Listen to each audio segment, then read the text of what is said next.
বিয়ে বাড়ির সকালে খিচুড়ি খাওয়া দিয়ে স্টার্ট করলাম আজকের ব্লগটা। যদিও খিচুড়িটা ভালো জমে নাই, তাও আমরা সবাই মিলে বেশি করে খেয়ে নিলাম, কারণ সারাটা দিন প্রচুর কাজ করতে হবে। খাই দায় শেষ করে বর বউকে কোলে উঠে এক দৌড়ে নিয়ে চলে আসলো গোসল করাতে। এটা আমাদের এদিকে রিচুয়াল। বৌভাতের দিন সকালে বর বউকে সবাই মিলে গোসল করে দেয়। হই হুল্লোড় করে বিনোদনে ভরপুর একটা ব্লগ হতে চলেছে আজকের ব্লগটা, সো একদম মিস করা যাবে না। এছাড়াও রয়েছে বিয়ে না করে কলদারা হওয়ার ইন্টারেস্টিং এক্সপিরিয়েন্স। কোনে বাড়িতে গিয়ে আমরা কি করেছি সেগুলো শেয়ার করব আজকের ব্লগে। বিয়েতে অনেক রিচুয়াল থাকে, যেগুলো এক এক অঞ্চলে এক এক রকম এবং ভিন্ন ভিন্ন সম্প্রদায় হওয়ায় রিচুয়ালের মধ্যে কিছু পার্থক্য দেখা যায়। তবে আমাদের দেশ ছোট হওয়ায় একে অপরের সংস্পর্শে এসে সংস্কৃতিগুলো জগা খিচুড়ি পাকিয়ে গেছে। ভাবের আদান প্রদানের সাথে সাথে সংস্কৃতির সংমিশ্রণ ঘটেছে। এক ধর্মের ছেলেমেয়েরা অন্য ধর্মের ছেলেমেয়েদের সাথে সোশ্যাল মিডিয়ার কল্যাণে রিলেশন করে বিয়ে করে নিচ্ছে। সোশ্যাল মিডিয়ার কল্যাণে বিয়েটা হয়ে গেছে এখন আন্তর্জাতিক লেভেলের। 2-4 দিন পরপরই শোনা যায় প্রেমিকের টানে ভিন্ন দেশ থেকে প্রেমিকা এসে হাজির বাংলাদেশে। ভারত বাংলাদেশে কাঁটাতারও আটকে রাখতে পারেনি দুদেশের মানুষের প্রেমের সম্পর্ক।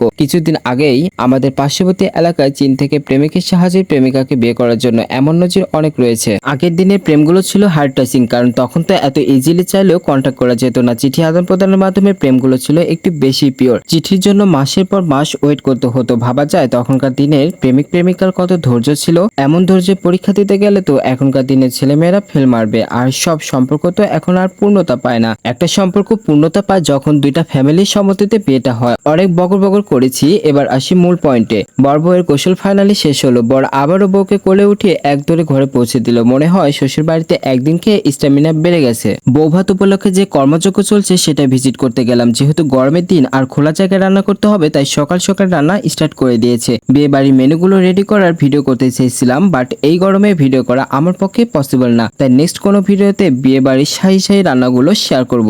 বর আর বউ বাসুরাতে স্পেশাল কেক কেটে একা সেলিব্রেট করেছি। আমরা জানতামই না, যদিও কেকটা তারা পুরোটা খায় নাই, অল্প একটু খেয়েছিল, তাই আমরা চুরি করে নিয়ে এসে জঙ্গলের মধ্যে কেকটা সবাই মিলে কেটে খেলাম। এদিকে কবির কেকের ভাগ পায় না বলে পিনিকে আস্তে লেবু খাওয়া শুরু করে দিয়েছে। দুপুরে খানাপিনা শেষ করে ছুটলাম কোনের বাড়িতে। আমরা কজন কোলদারা, এই বিয়েতে ইয়াং কোলদারার সংখ্যায় বেশি। বুড়োদের দিন শেষ, ইয়াং জেনারেশনের বাংলাদেশ। কোনে বাড়িতে আসতে না আসতেই তো খানাপিনা স্টার্ট। খাতির যত্ন কমতে থাকে না। ভাবি আমাদের জন্য হরেক রকমের নাস্তা নিয়ে হাজির, বাট খাবো আর কত বলেন। বিয়ে বাড়িতে শুধু খাওন আর খাওন, এত বেশি খাওয়া যাবে না, নইলে বিপদ আছে। নাস্তা শেষ করে বাইরে একটু হাঁটতে বেরিয়েছিলাম। এত সুন্দর একটা ভিউ পাবো কল্পনাও করতে পারি না। চাঁদের আলো পানিতে পড়ে যে অমায়িক সৌন্দর্য ধারণ করেছে, আর তার সাথে খোলা মাঠের বাতাস, ফিলিংটা জাস্ট বলে বোঝাতে পারবো না। সকালে ঘুম থেকে উঠে সকালে নাস্তাটা সেরে নিলাম। এরপর বলে কি আমাদের নাকি বাজার করতে যেতে হবে। আমরা যা যা খাবো তা আমাদের নিজেদের দেখে শুনে কিনে নিয়ে আসতে হবে। এটা কোনো কথা বলেন? নতুন বরকে দিয়ে এভাবে প্রথম দিনে খাটিয়ে মারবে? অ্যাকচুয়ালি এটা আমাদের দিকের একটা রিচুয়াল। বর সারা জীবন বউকে বাজার করে খাওয়াতে পারবে কিনা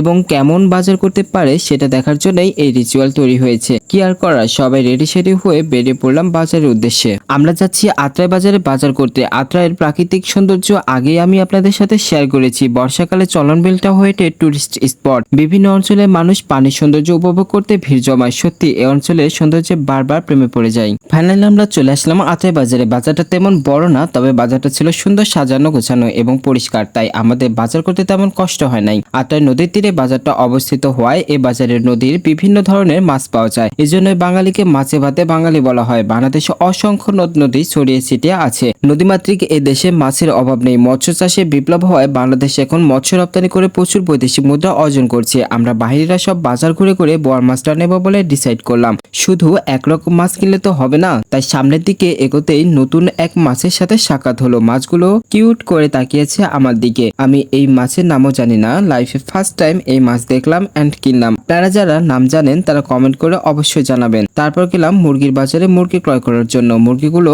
কেমন করে বন্দি করে রাখা হয়েছে দেখে তো আমার খুবই খারাপ লাগছিল। এই বাজারে হাঁস মুরগি সবাই পাওয়া যায়। বিশাল সাইজের একটা মুরগি কিনে ড্রেসিং করে নিলাম। দেন গেলাম সবজি বাজারে। এখানে অনেক সুন্দর সুন্দর টাটকা সবজি উঠেছে। হরেক রকমের সবজি, কি চাই বলেন। বাংলাদেশের জিনিসপাতির দাম যে হারে বেড়ে চলেছে, কোন দিন না জানি দেশ ছেড়ে পালাতে হয়। সাধারণ মধ্যবিত্তরা যে সবজি কিনে খাবে সেটাও আকাশ ছোঁয়া দাম। নিত্যপণ্যের দাম যদি এভাবে দিনকে দিন বাড়তেই থাকে তাহলে মানুষ খাবেটা কি? যারা দিন এনে দিন খায় তারা কিভাবে সার্ভাইভ করবে? অন্ততপক্ষে এই সবজিগুলোর দাম যদি একটু কমতো তাহলে সাধারণ মানুষ একটু স্বস্তি পেত। আমাদের হালকা পাতলা কোলতারাগুলো বাজারের ভারে একদম নুয়ে পড়েছে। আহারে বেচারারা, খাবে যখন একটু খেটেই খাও বাবারা। আমাদের বাজার করা অলমোস্ট ডান। এবার গুটি গুটি পায়ে এগোতে থাকলাম সামনের দিকে।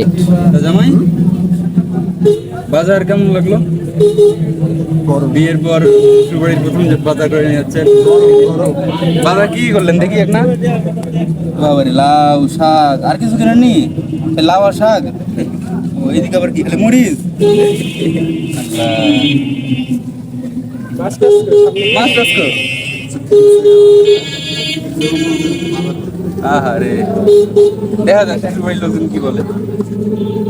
আত্রাই নদীটা পানিতে একদম ভরপুর আর বর্ষাকালের আকাশটার ভিউ জাস্ট অসাধারণ। সেটাই মুগ্ধ নয়নে ফিল নিতে নিতে চলে আসলাম বাসায় এসে দেখি নতুন বউ আমাদের জন্য পিঠা বানিয়ে বসে আছে। হাজার হলেও তার একমাত্র বর এত কষ্ট করে বাজার করতে গেছে, একটু সেবা যত্ন না করলে হয় বলেন? নিজ হাতে আমাদের পিঠা সার্ভ করলেন, পানি সার্ভ করলেন। পিঠা খেয়ে আমরা একটু রেস্ট নিয়ে নিলাম। রেস্ট নিতে বোর লাগছিল, তাই ডিসাইড করলাম লুডো খেলার। 4 জন মিলে স্টার্ট করে দিলাম লুডো খেলা।